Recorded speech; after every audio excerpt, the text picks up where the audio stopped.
어리석지 않나 이런 생각이 들 정도까지 그렇게 결과는 이미 누가 봐도 뻔하게 정해져 있었습니다. 그런데 어쨌든 경기는 시작되지요.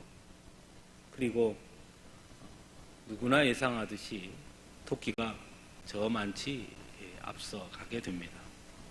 그냥 앞서가는 정도가 아니라 뒤에 있는 거북이가 보이지 않을 정도로 앞서가게 됩니다. 그런데 여러분 다 알듯이 최종 결과는 거북이의 승리였습니다. 그 이유가 어디에 있었습니까? 토끼가 중간에 잠을 잤지요. 토끼는 왜 거북이와 경주에 패했을까요? 잠을 자서. 가장 1차적인 대답입니다. 그러나 조금 더 이 이야기를 곱씹어 보면 여기에는 또 다른 좀 더 우리를 생각하게 하는 교훈이 있다는 생각이 듭니다. 토끼는 왜 경기 중에 잤을까? 그렇게 졸렸을까?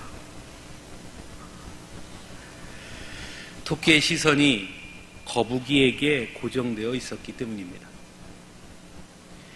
경주를 한다면 마땅히 그 목적지와 그 시선은 결승점에 있어야 하지요.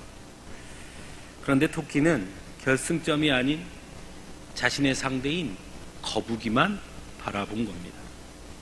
그래서 거북이가 뒤쳐져서 보이지 않자 내가 지금 어디까지 가야 된다는 건 생각도 하지 않은 채 한숨 자고 가도 되겠는데 하고 잠을 청한 것이죠. 그러나 거북이는 달랐습니다. 거북이의 시선은 결승점에 있었습니다. 열심히 걸어서 잠을 자고 있던 토끼 옆을 지날 때도 거북이는 토끼가 잠을 자던 그렇지 않던 신경 쓰지 않았습니다. 그냥 결승점만 보고 계속해서 향해 나아갔던 것입니다. 그리고 거북이가 승리합니다. 즉 무엇을 바라보느냐가 매우 중요하다 하는 것입니다. 오늘날 많은 사람들이 토끼와 같은 우를 범할 때가 있음을 보게 됩니다. 분명한 목적을 잃어버린 채 다른 사람들의 시선만 바라보고 산다는 것입니다. 행복이 뭘까요? 행복은 다른 사람들의 시선을 통해 얻는 것이 아닙니다. 그런데 언제부터인지 우리의 중심이 자꾸 다른 사람들의 시선에 가 있다는 것이죠. 토끼와 같은 우를 범한다는 것입니다. 토끼는 왜 경주 중에 잠을 잤을까? 아마 만일 토끼의 경주 상대가 거북이가 아니었더라면 토끼가 잠을 잤을까요? 잠을 자지 않았을 겁니다. 상대가 자기와 견주어서 잘하면 내가 이길 수도 있고 질 수도 있는 상대였다면 그러면 아마 토끼는 누가 잠을 자라 그래도 자지 않고 끝까지 달렸을 것입니다. 그런데 상대가 거북이였던 것이죠. 누가 봐도 자신이 이길 수 있는 그런 상대였습니다.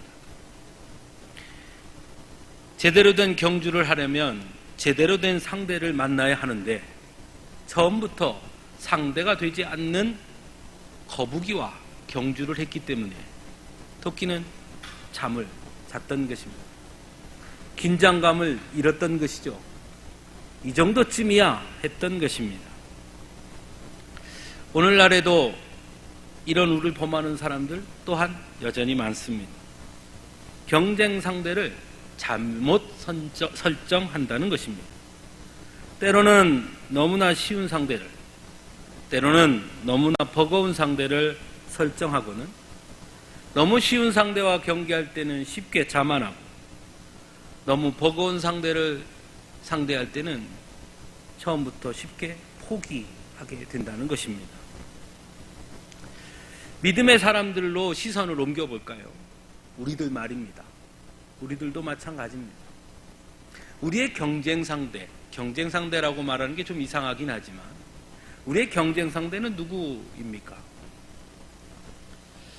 예수님을 모르는 사람들은 우리의 경쟁 상대가 아닙니다. 그들은 다른 경기를 하고 있습니다. 그런데 우리는 예수님을 알지 못하는 이들을 우리 경쟁 상대로 삼습니다. 그리고는 이렇게 생각합니다. 그래, 내가 그들보단 조금 낫지. 그들보다는 내가 그래도 좀 더 거룩하지. 그들보다는 그래도 내가 좀 더 성결하지. 이렇게 스스로 위안을 삼습니다. 그래서 자만합니다. 신앙생활에 긴장이 없습니다.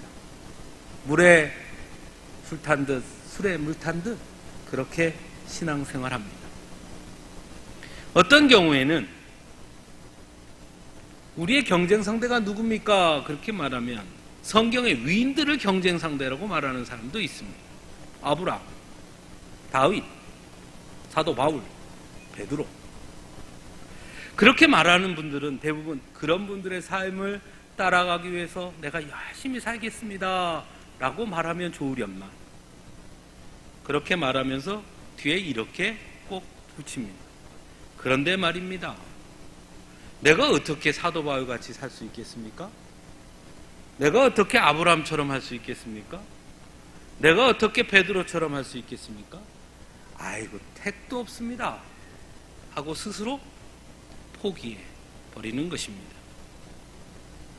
만일 거북이가 토끼와의 경기를 시작할 때 내가 어떻게 토끼를 이긴단 말이야?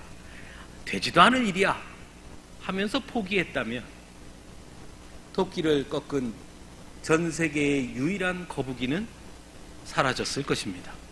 그렇죠?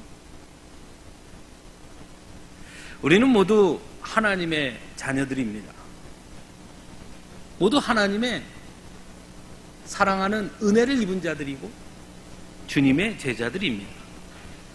그래서 우리의 시선은 사실은 하나님께, 주님의 말씀에, 주님의 약속에, 하나님의 나라에 고정되어 있어야 합니다.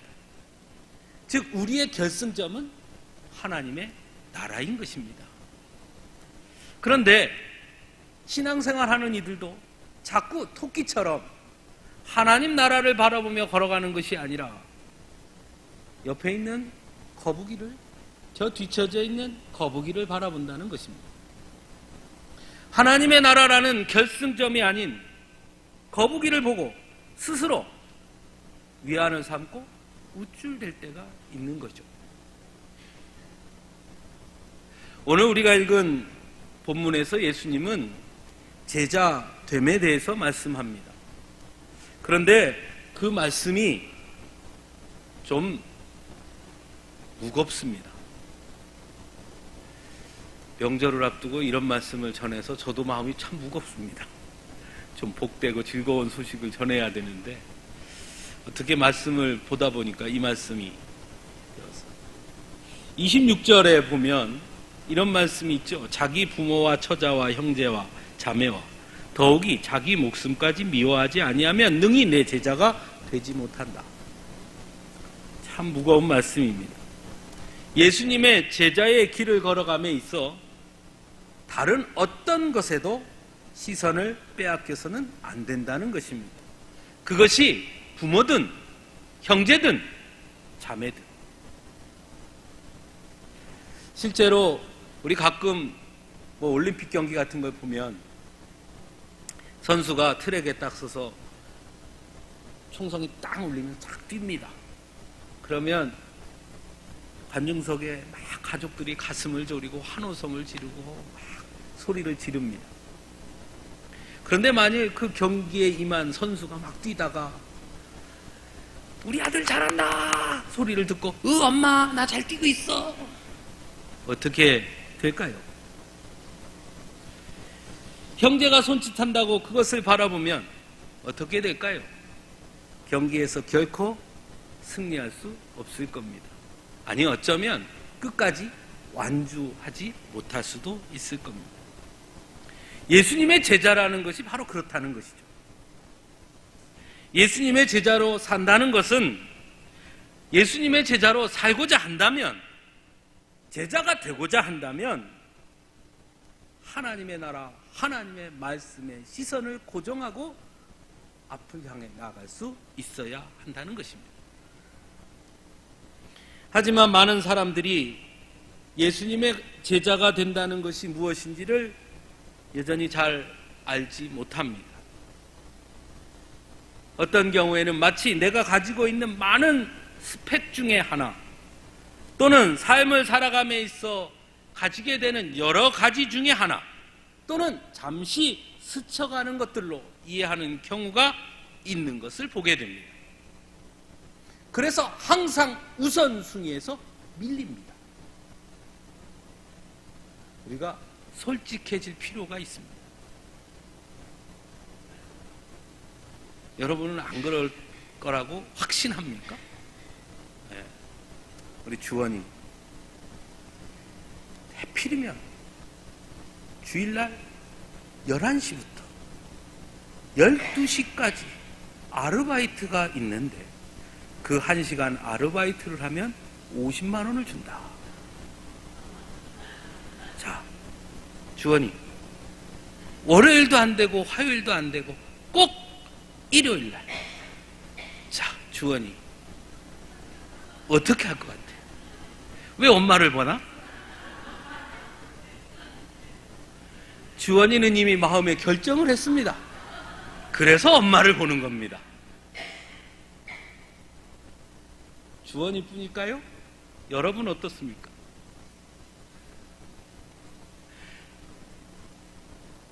우리나라에서 제일 좋은 기업인 삼성에 취업을 해야 되는데 자격증을 따야 합니다. 하필이면 그 자격증 시험이 주일날 11시에 시험을 봅니다. 나는 시험을 보면 자격증을 합격할 충분한 실력을 가지고 있습니다. 우리 고명준 집사님, 어떻게 하시겠습니까?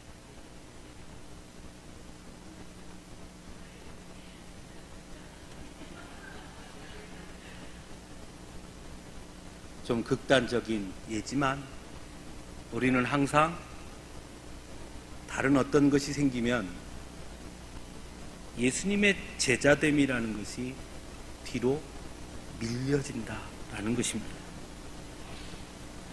어떻게 하면 예수님의 제자로서 바르게 설까? 무엇이 예수님의 제자로서의 결정이 되어야 하는가?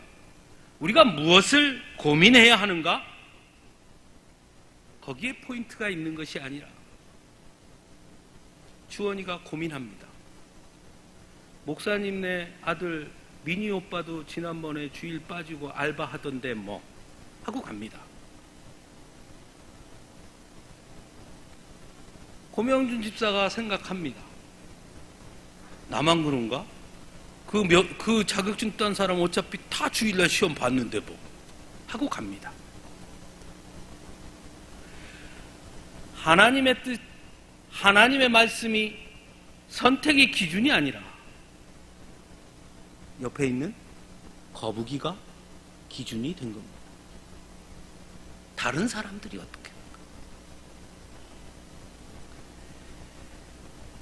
어떻게 하면 내가 바른 제자가 될까가 아니라 다른 사람들은 어떻게 했는가에 매달려 있는 것입니다. 어쩌면 그 마음에는, 그 속에는 이런 마음이 있는지 모릅니다.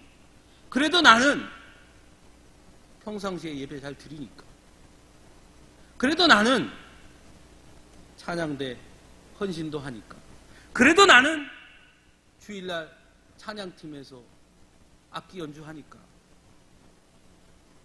그래도 나는 항존직이니까, 그래도 나는 목사니까, 그래도 내가 저 사람보다 낫겠지. 결국 이 모든 것은 제자됨이라는 중요한 목적, 하나님 나라라는 결승점이 아닌 다른 사람들을 바라보는 것과 같다는 것입니다. 예수님은 그것을 말씀합니다. 내 시선이 어디로 향해 있느냐? 예수님은 우리에게 예수님의 제자가 되어야 한다고 복음서에서 누차 말씀하셨습니다. 하지만 그렇다고 그 길이 쉬운 길이라고는 말씀하지 않습니다. 예수님의 제자가 된다는 것은 오히려 너무너무 어려운 일이라 말씀합니다. 27절에서는 누구든지 자기 십자가를 지고 나를 따르지 않는 자도 능히 내 제자가 되지 못한다라고 말씀합니다. 제자들을 많이 모으는 것이 목적이었다면 괜찮아. 일주일에 한 번이면 돼. 한 달에 한 번도 괜찮아. 1년에 한 번도 괜찮아. 그것도 어려우면 전화해도 괜찮아. 할 텐데 예수님 그렇게 말씀하지 않았습니다. 제자가 되는 것이 너무 중요한데, 그런데 그 제자가 되기 위해서는 내 목숨을 걸어야 한다. 가족을 미워해야 하는 선택을 할 수도 있을 만큼 때로는 그것이 괴로운 일이 될 수도 있다 말씀하고 있습니다. 그래서 28절에서 33절 말씀은, 그러니 내가 살려면 제자가 되어야 하는데, 그런데 제자가 되는 것은 신중하게 결정해야 한다 라고 말씀합니다. 그저 다른 사람들이 하니까 아무 생각 없이 그저 따라만 다닌다고 되는 일이 아니다 라고 말씀합니다. 실제로 예수님의 공생의 기간 동안 예수님을 따르던 이들은 너무나 많았습니다. 성경은 그들을 무리라고 표현합니다. 예를 들어 오병이어의 기적만 우리가 살펴보아도 5,000명이나 되는 사람들이 먹었다라고 성경은 기록합니다. 물론 거기에는 뭐 여인과 아이들이 포함되지 않았으니 실제는 더 많았을 것이다 라고 말하지만, 그거 다 빼고 5,000명이라고 해도 정말 많은 수 아닙니까? 하지만 정작 그 중에 예수님의 제자로서의 삶을 산 사람은 얼마나 됐습니까? 도대체 5,000명이나 되는 사람들은 다 어디로 갔습니까? 그들 대부분은 결국엔 그저 분위기에 휩쓸렸습니다. 또는 그저 구경꾼으로 참여했던 사람들이었습니다. 즉 그들의 목적은 예수님이 아니었고, 그들의 결승점은 하나님의 나라도 아니었던 것입니다. 처음부터 제자가 될 생각이 없었는지도 모르겠습니다. 그래서 예수님은 요한복음 6장 26절에서 이렇게 말씀합니다. 저들이 나를 찾는 것은 표적을 본 까닭이 아니요 떡을 먹고 배부른 까닭이로다. 정확하게 하셨습니다. 그래서 우리가 함께 읽은 28절에서 33절 말씀은 너무나 놀라운 말씀입니다. 예수님의 제자가 된다는 것은 그저 감성적이거나 일시적인 충동으로 결정한 일이 아니라는 것입니다. 망대를 세울 때 그 비용을 계산하고 철저하게 세우듯이 정말 예수님의 제자로 살 것인가? 제자로 살 수 있을까? 내가 그 모든 것을 내려놓을 수 있을까? 고민해보라는 것입니다.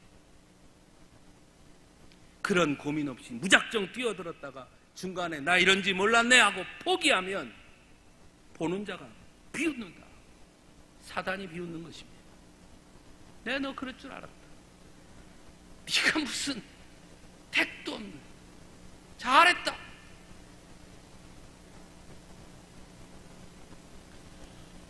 오늘날 이런 경우를 많이 듣지 않습니까? 마치 하나님의 은혜는 혼자 다 받은 것처럼 할렐루야 할렐루야 펄쩍펄쩍 뛰다가 나는 이제 오직 주님만 바라보며 살겠습니다 하다가 조금만 어려운 일이 생기면 아이고 내가 언제 그랬냐는 식으로 탁 돌아서 버리고만. 어떤 분이 그런 신앙을 냄비 신앙이다 이렇게 금방 뜨거워졌다 금방. 예수님의 제자가 된다는 것, 예수님의 제자로 산다는 것은 감정의 문제가 아닙니다. 진지하고 신중한 결단의 문제입니다. 다른 사람들이 그렇게 하니까 나도 하는 식의 신앙으로는 결코 온전한 제자가 될 수 없는 것입니다. 그래서 고민이 필요합니다, 여러분. 목사님, 신앙생활도 고민하면서 해야 됩니까? 고민할 게 수두룩한데 천만의 말씀이요, 가장 중요한 고민의 문제입니다. 오늘 뭐 먹을까? 보다 더 중요한 고민이 이겁니다. 어떻게 하면 살 뺄까? 이게 더 중요한 고민이에요. 어떻게 하면 부자 될까? 이게 더 중요한 고민이에요. 고민해야 돼요. 그래서 우린 지금 아주 진지한 고민과 결단이 있어야 하는 것입니다. 물론 우리가 아무리 고민하고 결단한다 하더라도 우리의 고민과 결단만으로 예수님의 온전한 제자가 되고 또 제자로 살 수는 없습니다. 그 고민 위에 성령님의 인도하심과 도우심이 있어야겠지요. 하지만 성령의 인도하심과 도우심은 그냥 마냥 쫓아다니는 이들에게 주어지는 것이 아니라 진지하게 고민하고 결단하는 자에게 임하는 것이다 하는 것입니다. 31절에서는 전쟁에 앞서 임금이 고민해보고 전쟁을 치를 것인지 아니면 화친을 청할 것인지를 정하든지 신중하게 결정해야 한다라고 말씀합니다. 잘못 결정하면 결국 망하게 된다는 겁니다. 어떤 분이 그 집안 교회 다니다가 쫄딱 망했어. 여러분, 그런 얘기 들어본 적 있어요? 저 들어봤습니다. 왜 그러냐? 고민 없이 남 하는 대로 따라다니다 망한 겁니다. 무작정 예수님을 따른다고 모두 예수님의 제자가 되는 것 아닙니다. 성경에 그런 사람 많아요. 아나니아와 삽비라, 교회 안 다녔으면 죽을 일도 없습니다.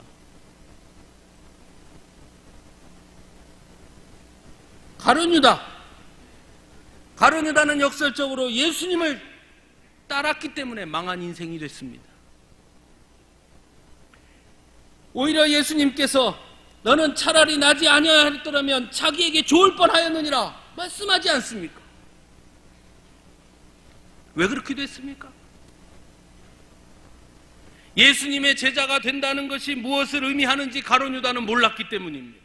예수님의 제자로 산다는 것이 어떤 삶인지 가룟유다는 몰랐기 때문입니다.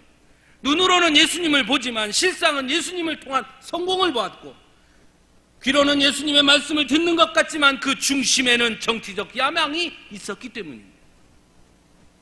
가룟유다는 계산을 잘못한 겁니다. 싸워야 할 때와 화친할 때를 구분하지 못하면 결국 망하듯이 예수님의 제자로 산다는 것, 예수님의 제자가 된다는 것에 대한 진지한 고민이 없었습니다. 망한 것이죠. 오늘날도 마찬가지입니다. 제자로 산다고 하면서 세상의 것들 잔뜩 추구하며 살며 망합니다. 여러분, 부자 되시고 싶으시면 여기로 오시면 안 되고요. 금융 컨설팅을 받아보세요. 그게 더 빠릅니다. 네? 교회는 물질의 부자를 알려주는 데가 아니라 영의 부유함을, 영혼의 부유함을, 그 길을 가르쳐주는 곳이에요. 오늘 본문에서 33절에 예수님은 아주 강하게 말씀합니다. 너희 중에 누구든지 자기의 모든 소유를 버리지 아니하면 능히 내 제자가 되지 못하리라. 안 된다는 거예요. 내 제자 되는 게 어려울 걸? 아니에요. 되지 못한다. 본문 25절에는 오늘 본문에 예수님의 말씀을 듣는 이들이 누구인지에 대해 분명하게 말씀하고 있는데, 수많은 무리가 함께 갈세 이렇게 되어 있습니다. 즉 예수님과 함께 길을 걷고 있던, 예수님을 따르던 자들, 그런데 누가복음의 저자 누가는 그들을 제자가 아니라 뭐라고 표현합니까? 무리다. 제자가 된다는 것이 무엇인지, 제자로 산다는 것이 어떤 삶인지 아무런 고민이 없는 그저 예수님 옆을 졸졸졸 따라만 다닙니다. 제자됨의 시작이 곧 나의 것을 비우는 것의 결단이라는 것을 깨닫지 못하고 그저 예수님 곁을 따른다고 해서 제자가 되는 것 아니라는 것입니다. 우리는 예수님을 믿으면 구원받는다고 믿습니다. 믿으십니까? 예수님 믿으면 복 받습니다. 믿으십니까? 분명히 그렇게 믿습니다. 저도 그렇게 믿습니다. 틀림없는 말씀입니다. 그런데 문제는 앞에가 중요해요. 그래서 구원을 받고 복 받아요. 앞에가 중요하다니까요. 뭐가요? 예수님을 믿으면. 더 분명히 말하면 예수님의 제자가 되면, 예수님의 제자로 살면, 그러면 복 받고 그러면 구원 받는 것입니다. 그저 예수님을 따르던 무리들이 아니라 제자가 되면 말입니다. 그래서 요한복음 8장 31절에서 예수님은 너희가 내 말에 거하면 참으로 내 제자가 되고 진리를 알지니 진리는 너희를 자유케 하리라. 예수님을 믿는다는 것이 무엇입니까? 예수님의 말씀대로 사는 것이죠. 그런 사람이 또 제자죠. 예수님은 제자가 되려면 자기의 소유를 버려야 한다고 말씀합니다. 자기의 소유를 버리지 아니하면 능히 내 제자가 되지 못하리라 말씀합니다. 누구든지, 예외가 없습니다. 누구든지. 저는 그래도 좀 일찍 믿었는데 좀 봐주시지요. 그런 거 없습니다. 많은 사람들이 이 기독교의 진리를, 예수님의 말씀을 왜곡합니다. 더 많은 소유의 복을 얻으려고 예수를 믿습니다. 나의 것을 더 채우려고 예수님을 따릅니다. 제자가 될 수 없지요. 바뀌었지요. 제자가 먼저 되어야 그 다음이지요. 사랑하는 성도 여러분, 스스로 질문해 봅시다. 난 제자인가? 예수님의 제자인가? 아니, 더 솔직하게 정말 예수님의 제자가 되고 싶은 것일까? 제자로 살겠다는 결단이 내 안에 있는가? 그렇다면 정말 나의 소유를 버리고 예수님의 제자가 될 것인가? 우리의 현실에서 너무나 소중한 가정과의 부딪힘이 있다 하더라도 포기하지 않을 자신이 있는가? 목숨이 위험해진다고 하더라도 그 길을 갈 수 있겠는가? 무거운 십자가를 지고 가야 하는 길인데도 제자로 살 것인가? 예수님의 제자가 된다는 것, 제자로 산다는 것은 이토록 무거운 결단의 길입니다. 그래서 아무나 갈 수 없습니다. 누구든지 그 길을 걷겠노라 결단하고 하나님의 약속을 믿고 가는 자는 모두 예수님의 제자가 될 수 있지만 그렇다고 아무나 되는 것은 아닙니다.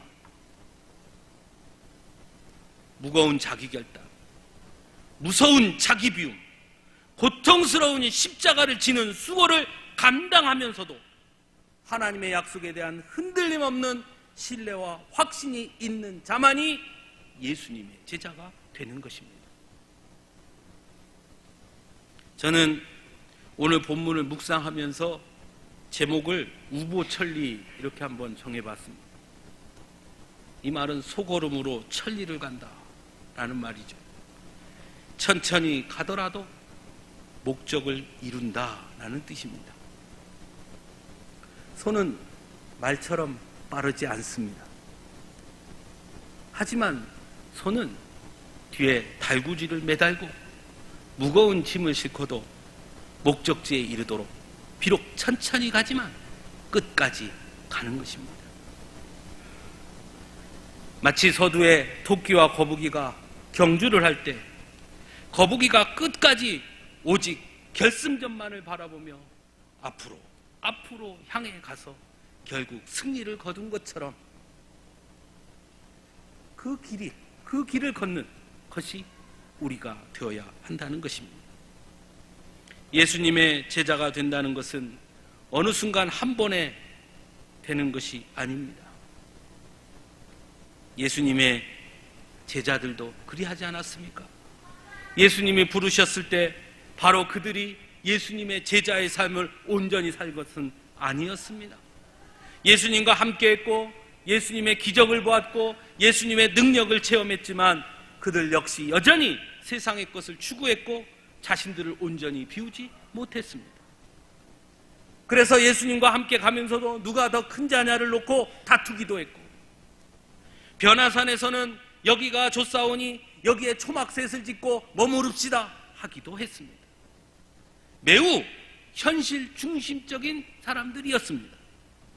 예수님이 붙잡히고 십자가에서 돌아가시자 그들은 언제 그랬냐는 듯 자신들의 생업으로 돌아가 버리고 말았던 자들이 그들이었습니다.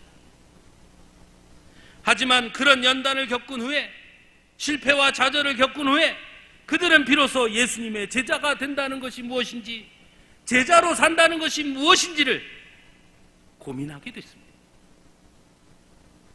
그때 예수님이 그들에게 다시 찾아오십니다. 요한의 아들 시몬아, 내가 나를 사랑하느냐? 여전히 나의 제자가 되겠느냐? 내 제자로 그래도 살겠느냐? 질문하셨습니다.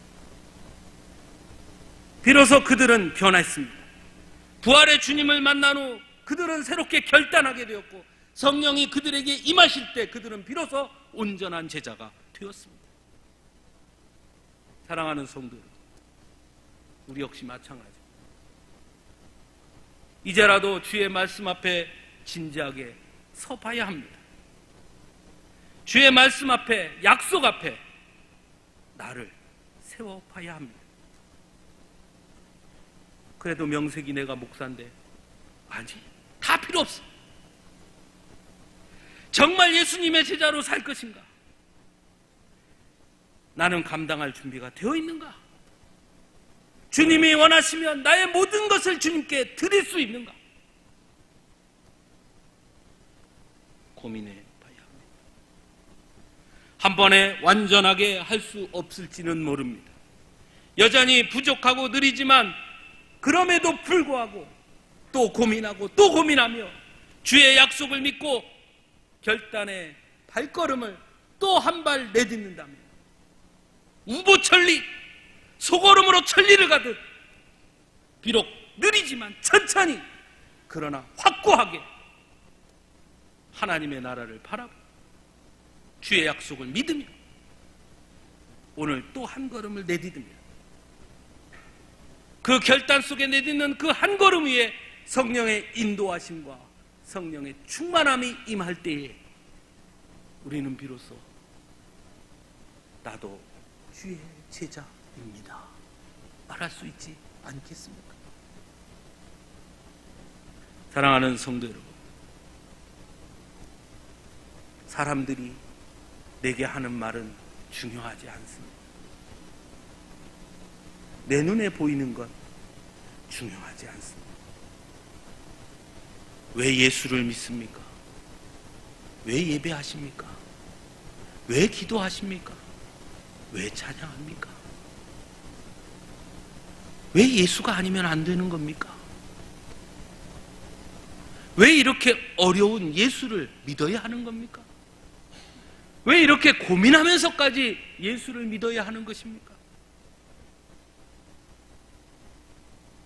거기 외에는 생명이 없기 때문입니다. 그래서 힘들더라도 가야 합니다. 그래서 어렵더라도 해야 합니다. 그래서 지치더라도 다시 일어서야 합니다. 사랑하는 성도 여러분, 하나님은 우리를 사랑하십니다. 그래서 우리에게 옆에 귀한 동역자들을 주시지 않았습니까? 혼자 하기 힘들지, 혼자 가기 외롭지, 혼자 서면 넘어질 것 같지.